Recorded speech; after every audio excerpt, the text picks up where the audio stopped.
I didn't crash my ex's wedding to make a scene. I went to deliver a gift. By the time they cut the cake, the marriage was already over. You're listening to Tales by Noir.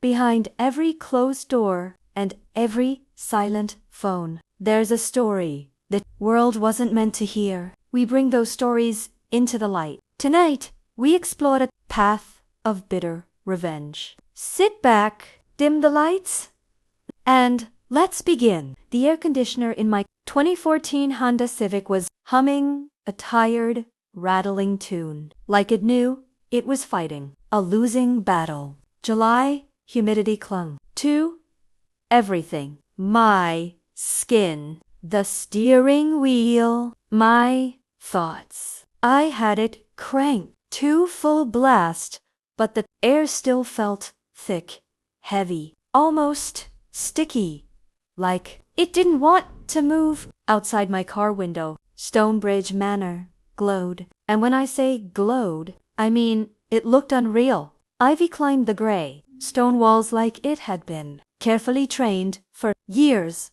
just for this moment. Fairy lights were wrapped around ancient oak trees, twinkling softly, casting that worn, romantic glow. People pay obscene amounts of money for valets in crisp black uniforms jogged back and forth, parking cars that cost more than my entire 4-year degree. Mercedes, BMWs, a white Tesla, something low and red that probably had more horsepower than my apartment. And there I was, sitting in my slightly dented Honda with a crack in the windshield that I'd been meaning to fix for 2 years. My hands were locked around the steering wheel so tightly my fingers hurt. My knuckles were white, my nails digging into my palms, grounding me. If I loosened my grip, I was afraid I'd either scream or drive straight into the stone fountain at the entrance. On the passenger seat sat a box wrapped in shimmering gold paper, perfect corners, a thick silk ribbon tied into a neat bow. It looked exactly like every other wedding gift being carried inside by smiling guests in pastel dresses and tailored suits. It wasn't. Inside that box was a high-definition digital photo frame, and inside that frame was a carefully curated slideshow, a ticking time bomb designed to blow Mark's meticulously constructed life into a million jagged, public pieces. I exhaled slowly and glanced up at the rearview mirror. My face stared back at me. I looked different, not prettier, not stronger, just sharper. My eyes were tired. Yes, dark circles I hadn't quite learned how to hide. But there was something else there, something hard, focused. 5 years, I whispered, over the AC. 5 years of building a life with a man who traded me in like an old car. The second a newer model hit the lot, I swallowed. I didn't cry. That surprised me the most. 2 months ago, my biggest concern had been whether ivory or champagne looked better against my skin tone. I was looking at veils. Mark and I were not officially engaged, yet he liked to say things like labels ruin the magic. But we had talked about marriage for 3 years. Seriously. We had a shared savings account labeled future. We had a dog, a golden retriever named Buster, who shed lick. It was his full-time job, and snored louder than Mark. We had routines. Sunday, grocery runs. Wednesday, takeout. Friday, movie nights, where we argued over what to watch and always ended up compromising on something neither of us actually wanted. We had plans, or at least I thought we did. That night is burned into my memory in a way I don't think therapy will ever fully erase. I had cooked his favorite meal, chicken piccata, from scratch. I even pounded the chicken myself because Mark once said it. Tasted better that way. The table was set. Candles lit. The good plates out. Not because it was a special occasion, but because I thought he was late. Again. By 11:30 p.m., The chicken was cold, the sauce congealed, and the candles had melted down into sad little wax puddles. I told myself he was stuck in traffic or caught in another one of his endless strategy meetings. at 11:45 p.m., my phone. Buzzed on the granite countertop. I remember the exact sound, that hollow vibration that suddenly felt deafening in the quiet apartment. Mark. We need to stop. I'm not coming home tonight. Or ever. Really. I stared at the screen. No dramatic build-up. No phone call. No explanation. Just that, for a few seconds, my brain genuinely refused to understand the words, like they were written in a language I didn't speak. I reread them once, twice, 3 times. My hands started shaking. I typed back, my thumbs clumsy and panicked.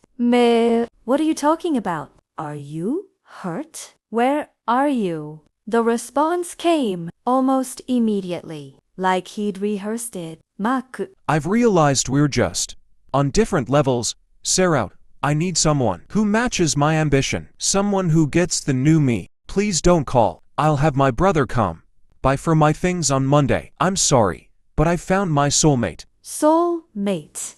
I felt something inside my chest crack. He didn't mention her name. He didn't need to. Tiffany is just a junior partner. Sarah, God, why do you have to be so jealous? That sentence played on a loop in my head for months. Every time he stayed late. Every time he canceled dinner. Every time he came home smelling like expensive peony, perfume, and gin. It was always my fault. My insecurity. My lack of ambition. My small mindset. She's 24, Mark.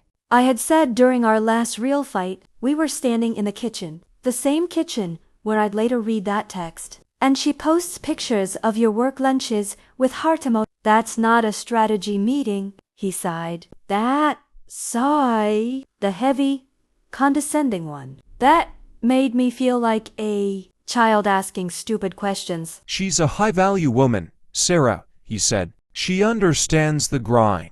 You just want to binge-watch Netflix and talk about our feelings. It's exhausting. That was the moment something shifted. I didn't know it yet, but that was the beginning of the end. He walked out that night. 3 days later, the text arrived. I found out they were engaged through Instagram. Not from him, not from mutual friends. Instagram, a smiling photo, her hand perfectly angled, to show off a ring that I recognized immediately. I had sent it to him 6 months earlier. Just an idea, I had said, exactly 3 weeks after he moved out. He hadn't just found a soulmate, he had been auditioning her in our bed while I was at work. The month I disappeared. The first month after Mark left feels blurry now. I lost 10 pounds because food tasted like cardboard. I forgot to eat, or maybe I just didn't care. Sleep came in short, shallow bursts. I'd wake up reaching for him, only to remember, again, that he was gone. Buster waited by the door for weeks. That part nearly broke me. I spent nights scrolling through their wedding website. Tiffany had set it up with terrifying efficiency. Mark and Tiffany. A love written in the stars. There were engagement photos in a sunflower field. A story about how they met at work and instantly connected. A countdown clock. I hated myself for looking. But then, about a week ago, I needed moving boxers. I logged into Amazon, out of habit. My browser autofilled an old email address we used to share for bills. I froze. I should delete it, I thought. I should log out. I should choose peace. My therapist's voice echoed in my head, but my finger clicked login anyway. Mark hadn't changed the password. When the dashboard loaded, I didn't see utility bills. I saw a folder. Wedding backup, since I clicked it. And everything changed.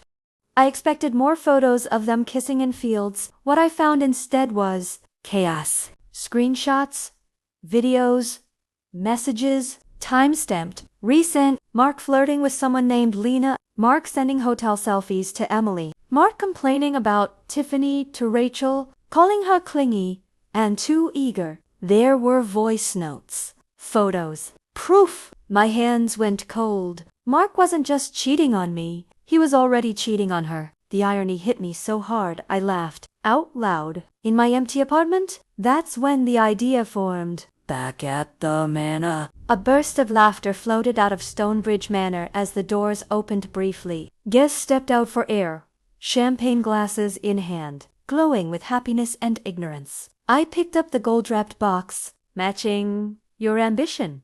Huh, Mark? I murmured. Let's see how you handle mine. I stepped out of the car. The humid air wrapped around me like a shroud. I wasn't wearing a bridesmaid dress. I wasn't even invited. But I had a delivery to make. And by the time the cake was cut, everyone in that room was going to meet the ghost at the feast. I'd imagined this moment 100 different ways. In some versions, I was calm and elegant, walking in with my head held high, handing over the gift, leaving before anyone noticed. In others, I was dramatic, loud, vindicated, a mic drop kind of exit. Reality landed somewhere in between. My heels clicked against the stone floor as I stepped into Stonebridge Manor, and for half a second, I almost turned around. The place was stunning. High ceilings draped in soft ivory fabric, crystal chandeliers throwing warm light across round tables dressed in linen, so white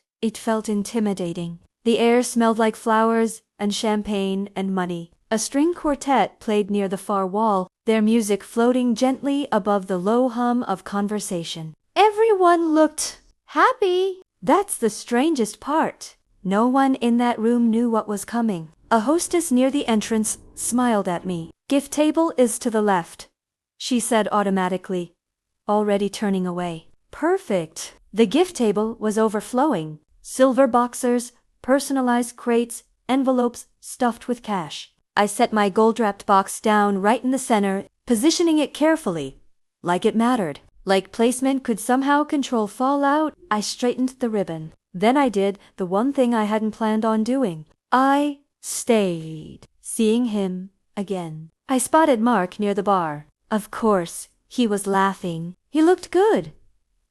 Better than when we were together, actually. Tailored tuxedo, new haircut. Confidence sitting on him like it belonged there. Tiffany stood beside him, glowing in white lace, her hand permanently fused to his arm. She was beautiful. I hate that that's true. Tall, polished, effortlessly photogenic. The kind of woman people look at and assume she has never been rejected in her life. I watched her tilt her head back as she laughed, completely unaware that the man she had just married was a walking disaster with a digital paper trail. Something twisted in my chest. Not jealousy, pity, because I knew what she didn't. Dinner passed. Speeches began. I stood near the back, half hidden behind a pillar, nursing a glass of champagne I hadn't paid for. Mark's brother gave a toast about loyalty and integrity. I nearly choked. Then Tiffany's maid of honor talked about trust and choosing the right partner. My hands shook. Finally, the DJ clapped his hands together. All right, everyone. Before we cut the cake, the happy couple has a little surprise for you all. That was my cue. I took a step forward. Then, another. The DJ continued. We're going to play a short slideshow of memories from Mark and Tiffany's journey together. I swear the universe paused. A staff member walked toward the gift table. Toward my box! My heart started pounding so hard I thought I might pass out. The first image. The lights dimmed. The screen behind the sweetheart table flickered on. The first image appeared.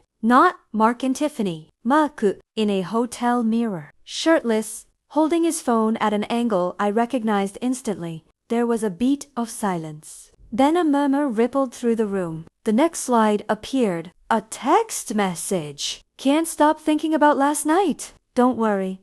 She has no idea. Gaspus. A woman near the front covered her mouth. Someone laughed nervously, hoping it was a joke. It wasn't. The slideshow kept going. Different women. Different dates. Different hotel rooms. Same man. Same wedding band visible in half the photos. Tiffany's smile froze. I watched it happen in real time. The exact second joy turned into confusion. Then, into horror, she turned to Mark. "What is this?" she whispered.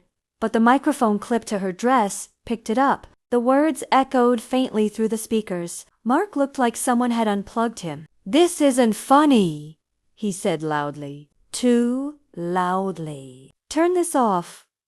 The DJ panicked. "Sir, this came from..." "Turn IT off." But the damage was already done. voice note predo. Mark's voice. Laughing. "She's great on paper, but honestly, I miss how fun you are." The room erupted. People stood. Phones came out. Whispers turned into outright commentary. "Oh my God! Is that him? Did this just happen?" Tiffany stepped back like she'd been slapped. "Who is she?" she asked, her voice breaking. "Who are they?" Mark didn't answer because he couldn't. That's when he saw me. His eyes scanned the room wildly, desperately, until they landed on mine, and everything clicked. I didn't smile. I didn't gloat. I just looked at him. 5 years of love, of gaslight, of being told I wasn't enough, condensed into one silent moment. He opened his mouth. I turned and walked out. I didn't wait to hear the rest. I didn't need to. Behind me, the music cut. Voices rose. Someone shouted. Glass shattered, maybe a champagne flute, maybe something else. Outside, the night air felt lighter. I got into my Honda. My phone buzzed immediately. Mark, Tiffany, unknown numbers. I didn't answer a single one. I started the engine. As I drove away, I realized something surprising. I wasn't angry anymore. I wasn't even sad. I felt free. Because the truth has a way of surviving weddings, fairy lights, and carefully constructed lies. And tonight, it showed up dressed as a gift. If you want more breakup stories, revenge stories, betrayal truths, and survival journeys, subscribe to the channel, hit the like button, and share this story with someone who needs it tonight. Your story isn't over. This was just one chapter. I'll see you in the next one.